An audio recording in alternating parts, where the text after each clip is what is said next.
झुंझुनू से इस वक्त की बड़ी खबर। केंद्रीय पर्यटन मंत्री गजेंद्र सिंह शेखावत का बड़ा बयान। कांग्रेस नेताओं के एजेंट होने की खबरें कांग्रेस के लिए बड़ी बात नहीं, लेकिन देश के लिए चिंता का विषय जरूर है। मोदी सरकार में देश की सुरक्षा के साथ खिलवाड़ नहीं होने देंगे, चाहे देश की धरती पर हो या फिर बाहर, बर्दाश्त नहीं करेंगे। कांग्रेस नेता गौरव गोगोई की पत्नी पर लगा है ISI एजेंट होने का आरोप, जिसके बाद केंद्रीय पर्यटन मंत्री गजेंद्र सिंह ने दिया बड़ा बयान। राज्य के बजट को लेकर भी बोले मंत्री शेखावत। जल जीवन मिशन के लिए किया है निवेदन। 3 साल में 100% के आंकड़े तक पहुंचने का किया है निवेदन।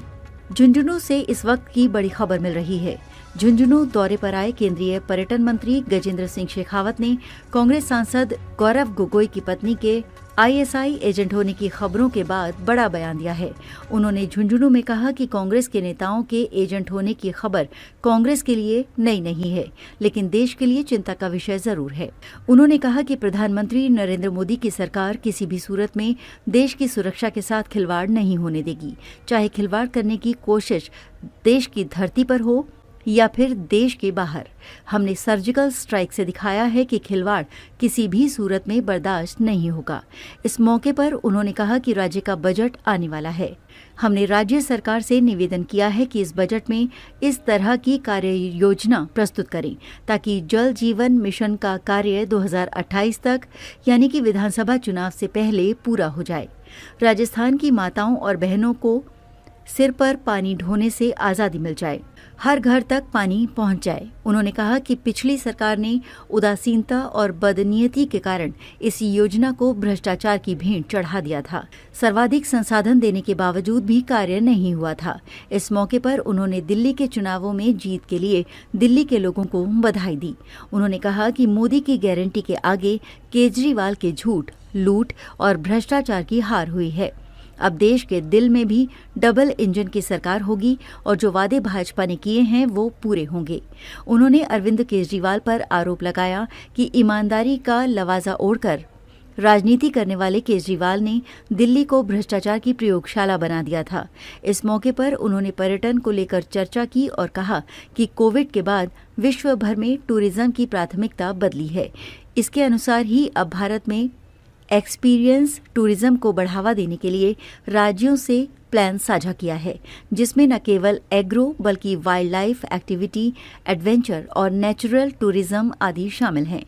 इससे पहले झुंझुनू विधायक सेवा केंद्र पर पहुंचने पर UDH मंत्री झाबर सिंह खर्रा, विधायक राजेंद्र भांबू, भाजपा जिलाध्यक्ष बनवारी लाल सैनी तथा भाजपा के राष्ट्रीय परिषद सदस्य विश्वंभर पूनिया की अगुवाई में 51 किलो की माला पहनाकर केंद्रीय मंत्री का स्वागत किया गया। देखिए, कांग्रेस पार्टी के नेताओं के इस तरह के एजेंट होने के कहीं सोरोस के साथ संबंध है और कहीं जो है ISI के साथ में संबंध है। मुझे लगता है उनके लिए नई बात नहीं है, लेकिन निश्चित ही ये देश के लिए चिंता का विषय है। लेकिन ये तय है, ये मोदी की सरकार है। यहाँ देश की सुरक्षा के साथ में खिलवाड़ करने वाले, चाहे देश की धरती पे हो या बाहर कहीं हो, सर्जिकल और एयर स्ट्राइक से यह संदेश दिया जा चुका है कि अब भारत उनको बर्दाश्त नहीं करेगा। राजस्थान में जो सबसे बड़ा विषय है वो है पीने का पानी हर घर तक पहुंचे। माननीय प्रधानमंत्री जी के नेतृत्व में मुझे जल जीवन मिशन के माध्यम से देश के माताओं बहनों को पानी ढोने के कष्ट से उबारने का सौभाग्य मिला था और मैं गर्व के साथ में कह सकता हूं कि हमने 16% के आंकड़े को 76% तक पहुंचाने में कामयाबी प्राप्त की थी। लेकिन दुर्भाग्य से सर्वाधिक संसाधन देने के बावजूद भी राजस्थान की पिछली सरकार ने उदासीनता के चलते हुए और बदनीयती के चलते हुए राजस्थान में जल जीवन मिशन को अनसक्सेसफुल होने, असफल होने की पटकथा लिखी थी। लेकिन प्रदेश की जनता ने इसको समझते हुए उनको हमेशा के लिए सत्ता से बाहर कर दिया, क्योंकि मिशन पीरियड 31 मार्च 2024 को खत्म हो गया था और नया budget allocation mission period extension के बिना हो नहीं सकता था।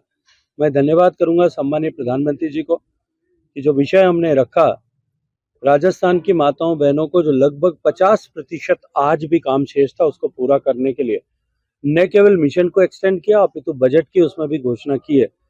अब राजस्थान सरकार को हमने आग्रह किया है इस काम को प्राथमिकता के साथ में और इस काम को और अधिक गति के साथ पूरा करने के अगले 3 साल के इस मिशन पीरियड में कंप्लीट हो और आने वाले चुनाव से पहले हम हर घर के में रहने वाली मां को मटका उठाने के बोझ से मुक्त कर सकें, इस पर प्राथमिकता के साथ में काम करने का आग्रह किया।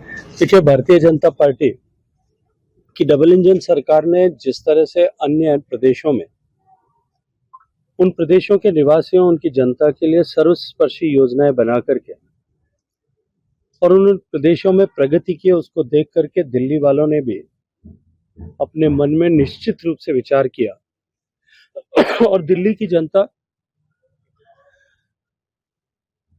ने माननीय मोदी जी की गारंटी को, अरविंद केजरीवाल के झूठ, लूट और भ्रष्टाचार पर तरजीह दी, उस पर प्राथमिकता दी। एक व्यक्ति जो ईमानदारी का लवादा ओढ़ करके राजनीति में आया था और उसने दिल्ली को भ्रष्टाचार की प्रयोगशाला बना दिया, उसको नकारते हुए एक प्रचंड बहुमत के साथ में भारतीय जनता पार्टी की सरकार बनाई है। और दिल्ली देश का दिल है। देश का दिल जब अब भारतीय जनता पार्टी की डबल इंजन सरकार के साथ जुड़ा है, तो मैं ये मानता हूं कि निश्चित रूप से दिल्ली का भी ट्रांसफॉर्मेशन होगा और पूरी तरह से दिल्ली जो है, दिल्ली की जनता की अपेक्षाओं के अनुरूप विकसित होने वाली है। देखिए, पूरे विश्व भर में कोविड की आपदा के बाद में टूरिज्म की प्राथमिकताएं, पर्यटन को लेकर के प्राथमिकताएं लोगों की बदली है।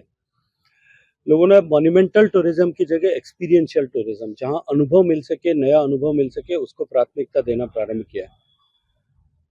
दुनिया भर के इस ट्रेंड को फॉलो करते हुए भारत सरकार ने भी ऑल्टरनेटिव टूरिज्म पोटेंशियल क्रिएट करने के लिए पॉलिसी बनाई है, जिसको हमने राज्यों के साथ में साझा किया है।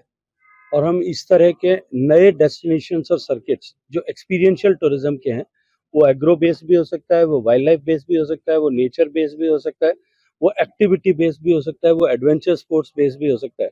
इन सब के लिए राज्यों के हैंड होल्डिंग करके ऐसे क्लस्टर्स डेवलप करने की दिशा में काम प्रारंभ